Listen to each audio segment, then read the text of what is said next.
Union স্বাস্থ্য ও পরিবার কল্যাণ কেন্দ্র পরিত্যক্ত ঘোষণার পর থেকে ভোগান্তিতে জয়পুরহাটের পাঁচবিবি উপজেলার সেবা প্রত্যাশীরা। এ বিষয়ে বিস্তারিত জানাতে আমাদের সাথে যুক্ত হচ্ছেন সহকর্মী শামীম কাদির। শামীম, ৪ বছরেও কেন স্বাস্থ্য কেন্দ্রগুলো চালু করা গেল না? এই সময় স্থানীয়রা কোথায় চিকিৎসা নিয়েছেন জানাবেন। এখন অবস্থান করছি জয়পুরহাটে পাঁচবিবি উপজেলার মোহাম্মদপুর ইউনিয়নে। আমার পিছনে যে জরাজীর্ণ ভবনটি দেখছেন, এটি একসময় মুখরিত ছিল, বর্তমানে কিন্তু বেহাল অবস্থা। এই বেহাল অবস্থা থাকার কারণে কিন্তু পাশে ইউনিয়ন পরিষদ রয়েছে, সেই ইউনিয়ন পরিষদ ছোট্ট একটি কক্ষে কিন্তু স্বাস্থ্যসেবা কার্যক্রম চলছে। একদিকে আবার জনবল সংকটও রয়েছে। এখানে চিকিৎসক সহ ৫ জন স্বাস্থ্য সেবা কার্যক্রম পরিচালনা করার কথা ছিল, কিন্তু এখন জনবল মাত্র রয়েছে একজন ফার্মাসিস্ট রয়েছে, তিনি কিন্তু এই স্বাস্থ্য সেবা কিন্তু প্রদান করেছেন। আর আপনাকে একটি বিষয় জানিয়ে রাখি, প্রায় ৪ বছর আগে এই জরাজীর্ণ ভবনটি যখন অনুপযোগী হয়, তখন কিন্তু কর্তৃপক্ষ এই ভবনটি কিন্তু পরিত্যক্ত ঘোষণা করেন। তারপর থেকে কিন্তু এই ইউনিয়ন পরিষদের ছোট একটি কক্ষে কিন্তু স্বাস্থ্য সেবা দেওয়া হয়। আর এই স্বাস্থ্য যে যারা স্বাস্থ্য সেবা নিতে আসে, তারা কিন্তু এখানে সেই রকম স্বাস্থ্য সেবা পান না, কারণ এখানে জনবল সংকট থাকার কারণে কিন্তু একজন ফার্মাসিস্ট রয়েছে, তিনি কিন্তু চিকিৎসা সেবা প্রদান করেন। আমি কথা বলবো একজন স্থানীয় একজনের সাথে। আপনি এর আগে তো আপনি এই ভবনে কিন্তু চিকিৎসা সেবা নিয়েছেন, এখন একটি ছোট একটি কক্ষে, ইউনিয়ন পরিষদের ছোট একটি কক্ষে আপনারা কিন্তু এখন স্বাস্থ্য সেবা নিচ্ছেন, আসলে বিষয়টি কিভাবে দেখছেন? 200-র বেশি সার্ভিস ও ফিচারে লেনদেনের সব বিকাশ অ্যাপে সম্ভব।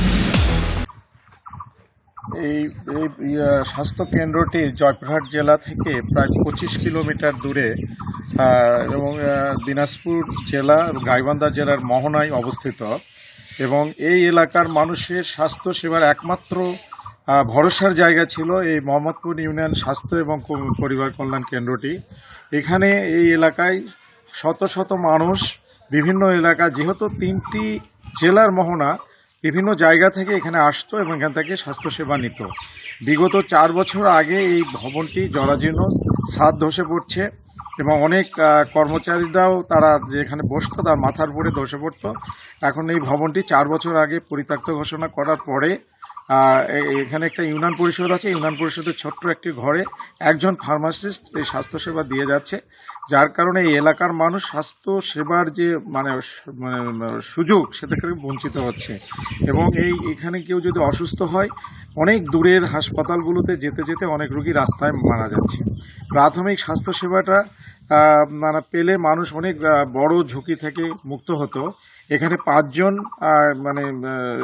সেবাদানকারী থাকার কথা, সেখানে মাত্র একজন আছে, এবং একটি ছোট্ট ঘরে মানুষ স্বাস্থ্যসেবার ঝুঁকি নিয়ে জীবনযাপন করছে। আমরা জোর দাবি জানাই এই স্বাস্থ্য কেন্দ্রটি, এখানে একটা 10 শয্যা বিশিষ্ট একটা স্বাস্থ্যসেবা কেন্দ্র যদি প্রতিষ্ঠিত হয়, এলাকার মানুষ এই দেশের নাগরিক হিসাবে স্বাস্থ্যসেবাটা পেত। এই জরাজীর্ণ ভবনটি ভেঙে বহুতল ভবন এবং একদিকে যে চিকিৎসক সংকট রয়েছে বা কর্মকর্তা কর্মচারীর সংকট রয়েছে, সরকার এদিকে নজর দিবে এমন প্রত্যাশা এলাকাবাসীর। এই ছিল জয়পুরহাট থেকে খবর। শামীম, ধন্যবাদ আপনাকে।